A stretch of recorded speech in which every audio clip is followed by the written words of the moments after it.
if you guys are getting bored at Townhall 7 and want to try out a brand new strategy, then this is the video for you. Hey guys, Alden here, back with another video, and today on the Townhall we are going to be back at Townhall 7 attempting to create a brand new strategy. Now I have done quite a lot of testing with this specific army, and I'm happy to say it's super fun. Now Townhall 7 is primarily a spam based town hall. You spam dragons or you spam hogs, and it's a bit skillless. There's not much skill involved to it. But when you progress to the higher town halls, probably from Town Hall 9 onwards, you can start to do things like a queen charge. You can get more technical with your armies. So I thought, why not do this at Town Hall 7? Because of course we can now get the Apprentice Warden in our clan castle, and this means that we can basically do an Apprentice Warden Walk. So I'm going to show you guys today how you can have a little bit more fun down here at Town Hall 7. Okay, so jumping into our very first attack here with our Apprentice Warden Walk, there's a few things you're going to want to keep in the back of your mind.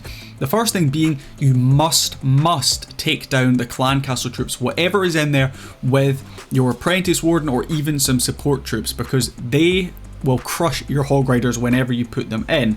So we're going to kick off things here, of course, with our Apprentice Warden, because we want him to get as much value as possible. We're going to use a Cocoa Loon just to test for any seeking air mines. Yep, looks like there is one there, and we're going to get our Apprentice Warden coming in from the outside here. Now we're going to use a wizard just to help take down that dragon. We shouldn't need to use a rage spell unless your Apprentice Warden is getting really low on HP. We should be fairly comfortable there. The dragon's going to go down and those healers are going to do their job. Now we're going to deal with the builder hut over here because we don't want it causing us too much issue. And now you can see the magic of this. The Apprentice Warden is going to do some tanking, which means I can actually use wizards, even though they're in range of those cannons, to take down some of these buildings and continue to funnel our Apprentice Warden. Now don't worry about the clock, because hog riders on the back end of this strategy are super fast, but we're going to want to make sure we are continuing to create that funnel, because we don't want our warden to walk around the outside. We want him to start going in and taking out some of these key defenses. Now what we're going to do now is we're actually going to rage him up. We're going to drop down a rage spell because we want to speed him up. We want to get through this storage and we want to start taking down some of these defenses. Now again, this cannon is being tanked for, so I can go ahead, I can use a wizard on it just to make sure it's going to go down. Rage spell still looking pretty good, just about to come up to halfway on this attack. And we're going to just wait and see what my Apprentice Warden's going to do. Now we've hit that halfway mark, we're going to go ahead, drop down one more Cocoa Loon just to check for any of those. Looks like the king is now coming over, so we're going to need to use that second rage spell on him. We're going to continue just working our way through this base. He should be fine at the moment, and now we're going to come in with the rest of our army. We're going to use our king and a few wizards just to create some more DPS over on this left hand side. We're going to use one hog rider on that mortar, and then we're going to get the rest of our hog riders coming in. Now we want them to not get too close together, because double giant bombs here at Town Hall 7 can completely end your attack. Now you want to hold on to that heal spell, so when you're coming into the back end of the attack, those hog riders can make sure, just like that, if they encounter double giant bombs or even single giant bombs, they can be healed up through them. Now we can get the rest of our cleanup troops in. Looks like we're pretty comfortable. There is actually a cheeky corner Tesla up here, so I'm going to use those spare loons I had to take care of that. We're getting a little bit tight on time right here, so we're going to pop that king's ability. Now I probably could have started the funnel with my king slightly earlier on in the attack just to make sure we cleared it out, but you guys will see the Apprentice Warden is actually really strong at Town Hall 7. So we'll jump into another attack and I'll show you guys another example of just how good it can be. Okay, jumping into our next attack, we've got a bit more of a symmetrical style of base. So this is something you might tend to see out when you're potentially pushing trophies or trying to do some farming, or you might even see this type of base in war.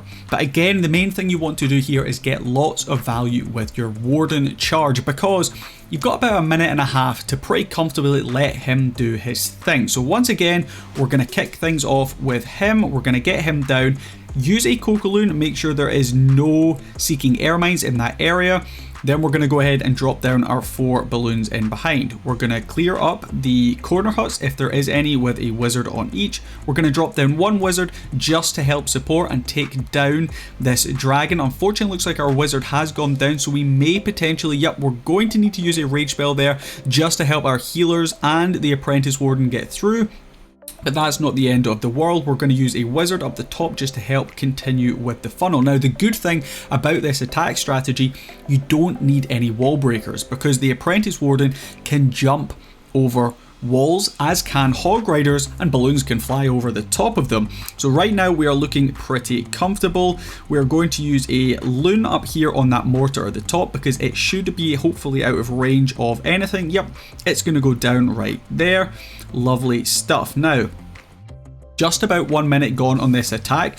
We're sitting about 25%, which is ideal, but we're not going to start stressing out too much just yet because that Apprentice Warden starting to really push his way in. We're going to hold on to that rage spell just in case he starts to get in range of anything too dangerous.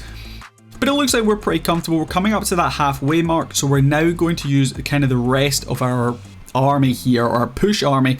We're going to use our king over here with, of course, a couple of wizards to support, keeping an eye on that Apprentice Warden because he is still going to be working in there. Once this cannon's tanked for, we can get a few more wizards in. Keep an eye on our warden. Yep, looks like that enemy king's coming over, so we're going to rage him up, making sure to avoid taking too much damage. Our king's ability going to go off right there, and we're just about to hit the 1 minute mark, so we're going to start sprinkling in our hog riders. Now, it's not the end of the world if our Apprentice Warden, like you can see right here, is going to get pulled over. He is actually going to help support these troops. Now we're going to drop down a heal spell right there just to make sure we're continuing to push through. Going to use a couple more hog riders on the back end with any balloons you might have. Check, of course, for any cheekier corner Teslas. There's going to be one down here.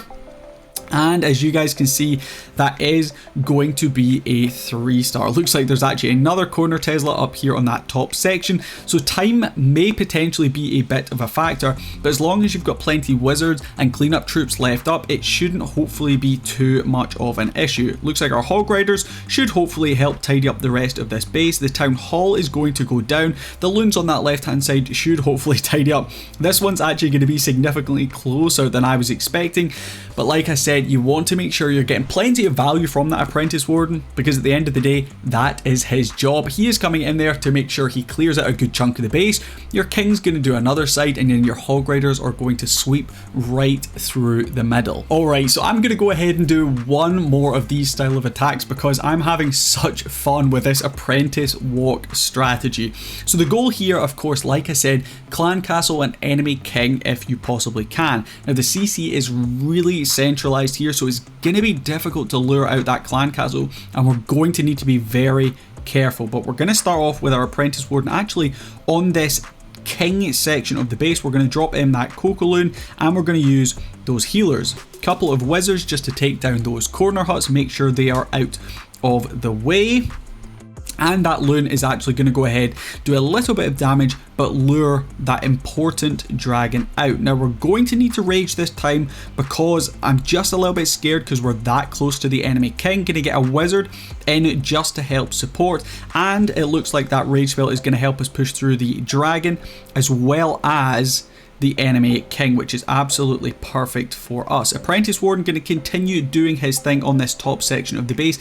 Need to be a little bit careful because it looks like he did actually get pulled over just to help work with this wizard here, but that's not the end of the world. He is going to do his job. The good thing about the Apprentice Warden walks is your Apprentice Warden will stay out of range of those air defenses as long as he doesn't get lured over with some of your troops. So going to keep an eye on things right here, just crossed the 1 minute mark. So again, like I said, time potentially can be a bit of an issue when it comes to this strategy. But right now, I think we're sitting pretty comfortably. Actually going to go ahead and I'm going to get my king going in up here.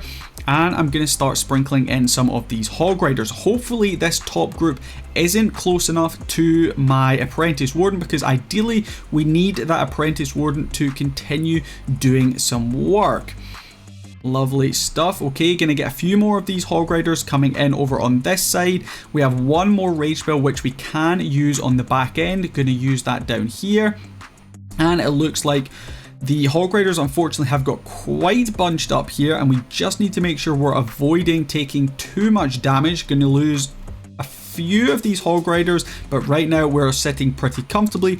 We basically have this Rage Spell to spare.